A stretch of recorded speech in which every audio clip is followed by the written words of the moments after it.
त्यानंतर एक मोठी अपडेट आहे। राजधानी दिल्लीमध्ये भाजप नेत्यांची बैठक बोलावण्यात आली आहे। भाजपाध्यक्ष जे.पी. नड्डा यांनी ही बैठक बोलावली आहे। जम्मू काश्मीर आणि हरियाणाच्या निकालावर खलबतं होणार असल्याची माहिती समोर येते। आताची सगळ्यात मोठी आणि महत्त्वाची अपडेट म्हणावी लागेल। एकीकडे निकाल हाती येत आहे तर दुसरीकडे भाजपच्या हालचाली सुरू असल्याचं दिसतंय। राजधानी दिल्लीमध्ये भाजप नेत्यांची बैठक होणार आहे। भाजपचे अध्यक्ष जे.पी. नड्डा यांनी ही बैठक बोलावलेली आहे।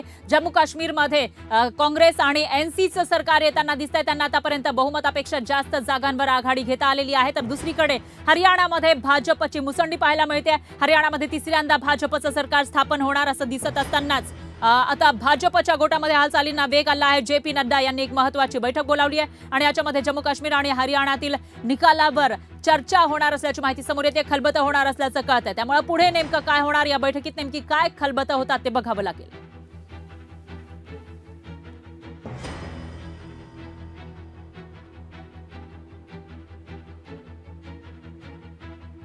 राजधानी दिल्लीमध्ये ही बैठक होणार आहे। भाजपचे अध्यक्ष राष्ट्रीय अध्यक्ष जे.पी. नड्डा यांनी ही बैठक बोलावलेली आहे। तर हरियाणा आणि जम्मू काश्मीर या दोन जम्मू काश्मीर केंद्रशासित प्रदेश आणि हरियाणा या राज्यामध्ये निवडणुका झालेल्या आहेत। त्यानंतर आज आहे निकालाचा दिवस। आजचा हा निकाल एकीकडे हरियाणामध्ये भाजपसाठी अनुकूल नाही असं बोललं जात असतानाच मात्र भाजपची सत्ता या ठिकाणी येणार असं दिसतंय।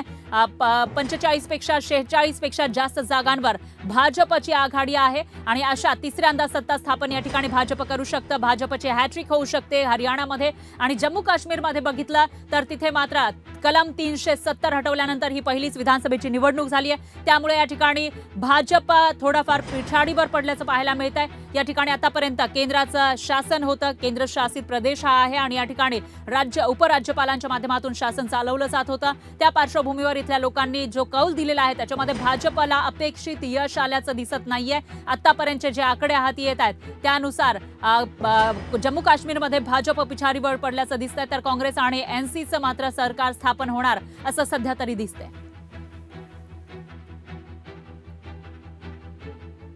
त्यामुळे आता संध्याकाळपर्यंत हे आकडे असेच कायम राहिले तर भाजपकडून हरियाणामध्ये सत्ता स्थापनेसाठी हालचाली होऊ शकतात आणि जम्मू काश्मीर विषयी आता नेमकं काय स्पष्टीकरण येतं तेही बघावं लागेल।